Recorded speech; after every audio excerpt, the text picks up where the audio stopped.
उत्तराखंड सरकार चारधाम यात्रा की तैयारियों को लेकर लगातार बैठकें कर रही है और यात्रा व्यवस्थित ढंग से चलाने के लिए नए प्रयोग भी करने की तैयारी है। लेकिन सरकार के इन प्रयासों को लेकर चारधाम महापंचायत से जुड़े तीर्थ पुरोहितों, व्यापारियों और चारधाम होटल एसोसिएशन के बीच असमंजस्य की स्थिति बनी हुई है,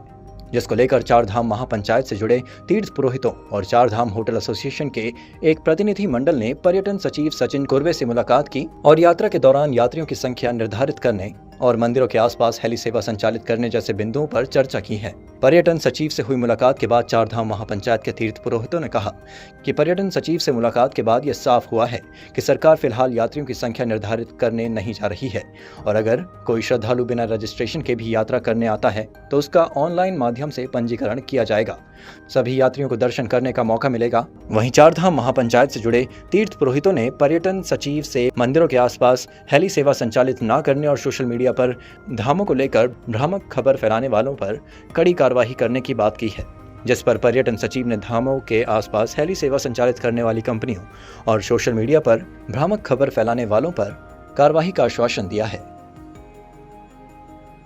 आगामी 30 अप्रैल से उत्तराखंड स्थित चार धामों की यात्रा प्रारंभ हो रही है और इसी संदर्भ में आज पर्यटन सचिव जी से हमारी जो है चारों धामों के तीर्थ पुरोहित, महापंचायत के प्रतिनिधि थे, चारों धामों के तीर्थ पुरोहित थे, साथ ही होटल एसोसिएशन और व्यापार सभा से जुड़े हुए लोग थे। उसमें कुछ पॉइंट्स बीच में आए थे कि यात्रा को लेकर कुछ अभिनव प्रयोग जो है शासन स्तर पर किए जा रहे हैं, जिसमें से एक आधार का मुद्दा जो था, एक 50 वर्ष की आयु का मुद्दा है कि भाई जो 50 की आयु है वही यात्री कर सकते हैं। तो हमारा मानना ये है कि अनादिकाल से ही यह यात्रा आती थी और पहले तो यहाँ जो है लोग अपने जीवन के अंतिम पड़ाव में आते थे, माने मोक्ष की प्राप्ति के लिए यहाँ आते थे, तो तब कोई उम्र की सीमा नहीं थी। तो इसलिए जो है उम्र की एक जो बाध्यता है वो समाप्त की जानी चाहिए। और इसके साथ ही साथ दूसरा महत्वपूर्ण बिंदु ये है कि रजिस्ट्रेशन और यात्री संख्या को लेकर बातचीत हुई है, तो यात्री संख्या का कोई निर्धारण का भी शासन स्तर पर कोई ऐसा निर्णय नहीं हुआ है। बजाय ये जरूर हुआ है कि जो ऑनलाइन पंजीकरण हुआ है उसके साथ साथ ऑफलाइन पंजीकरण भी जो है अप्रैल 2 तारीख से प्रारंभ हो जाएंगे। और जो तीर्थ यात्री